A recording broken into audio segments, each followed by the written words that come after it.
Hey guys, Mike here, the Detroit Borg, with a preview of what might be the next generation iPhone. Now, as many of you are aware by now, mock-ups based on leaked blueprints have begun circulating the internet. Case manufacturers are using these to develop their accessories ahead of the next iPhone's launch. These by no means confirm the design or materials used in the final product, but should give us a good idea of the rough dimensions of the next iPhone. Now, the biggest and most obvious change here is the larger display, which is rumored to jump from 4 inches to 4.7 inches. It's believed this larger display will have a resolution of 1704 by 960 to retain a 326 ppi pixel density. This is only the second time in the iPhone's history that the screen has increased in size, and this is by far the biggest jump yet.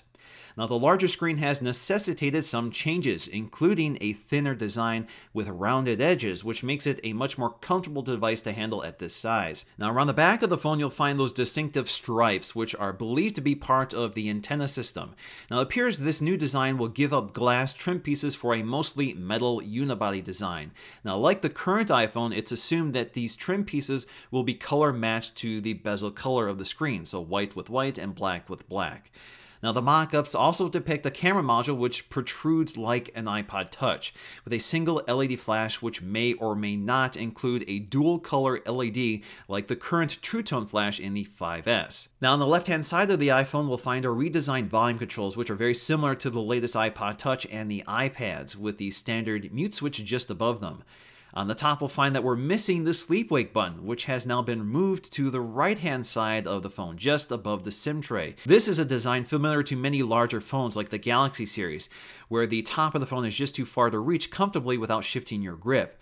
On the bottom, we'll find a design that more closely resembles the iPod Touch than the iPhone 5S. We have our speaker to the right, a lightning connector in the middle, and a single port for the microphone next to the headphone jack. Now, beside the lightning connectors are two screw-hole ports. Now, at the top of the phone, we'll find an earpiece and front-facing camera, along with an ambient light sensor and proximity sensor.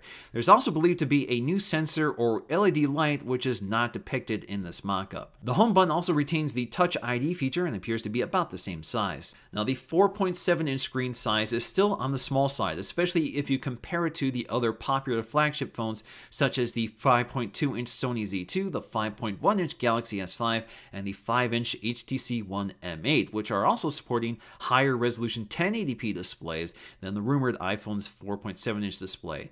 Now, compared to these other phones, the iPhone 6 mock-up is more compact and thinner, but one only needs to look at the Moto X, which also has a 4.7-inch display, to see that the iPhone is still fairly tall for its screen size.